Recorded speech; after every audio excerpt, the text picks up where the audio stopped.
Você tem um problema com as pessoas que pregam a verdade simplesmente por pregarem algo que você não está disposto a pôr em prática. A Bíblia ensina que a salvação é pela graça, mediante a fé, e não por obras da lei. Mas isso significa que a lei de Deus foi abolida? Não. Exatamente, a salvação é pela graça, mas a obediência à lei de Deus é consequência dessa salvação.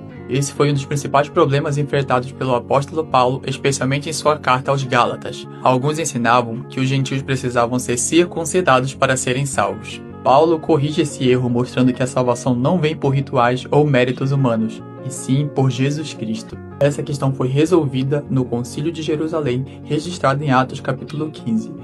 Os apóstolos reconheceram que Deus salva judeus e gentis pela graça, não pela circuncisão, além da orientação aos novos convertidos de se absterem de relações sexuais ilícitas, do consumo de carne de animais sufocados, da idolatria, e em Atos 16, verso 4, o apóstolo Paulo transmite essas decisões às igrejas, mostrando a unidade do ensino apostólico. O problema combatido por Paulo nunca foi a obediência a Deus. O problema era usar ritos da lei cerimonial como meio de salvação.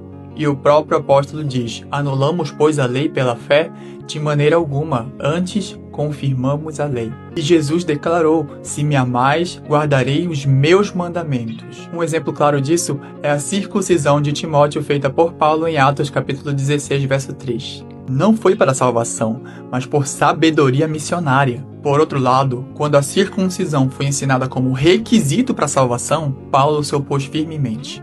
E de onde saem tantos questionamentos, confusões e descontextualizações dos escritos de Paulo? O apóstolo Pedro reconheceu a autoridade dos escritos de Paulo e disse: os ignorantes e instáveis distorcem, deturpam as suas palavras, assim como fazem com as demais escrituras. Ou seja, assim como toda a Bíblia, as cartas de Paulo precisam ser lidas e entendidas dentro de um contexto. Tiago, que presidiu o Concílio de Jerusalém, disse: a fé verdadeira produz obras. Fé sem obras é uma fé morta, e essa é a fé que os demônios têm. Ah, mas em Romanos 10,4 diz que o fim da lei é Cristo. Esse fim é de finalidade, que vem da palavra grego telos, que significa propósito, objetivo, não abolição. Então, quando nós comparamos esse verso com 1 Pedro capítulo 1, verso 9, diz: obtendo o fim da vossa fé, a salvação da vossa alma. E a minha pergunta é: a fé acaba? A salvação é pela graça mediante a fé. Então, tendo por finalidade a vossa fé, a salvação da vossa alma. Em Gálatas 3,24 diz: a lei é o nosso aio para nos conduzir a Cristo. A lei revela o pecado e Cristo salva. E Romanos 7, verso 7 diz: eu não conheceria o pecado se não fosse por intermédio da lei. Então dizer que os mandamentos de Deus e outras verdades bíblicas não são válidas para os tempos atuais, significa dizer que você tem um problema com as pessoas que pregam a verdade simplesmente por pregarem algo que você não está disposto a pôr em prática. E o que resta para essas pessoas? Difamar.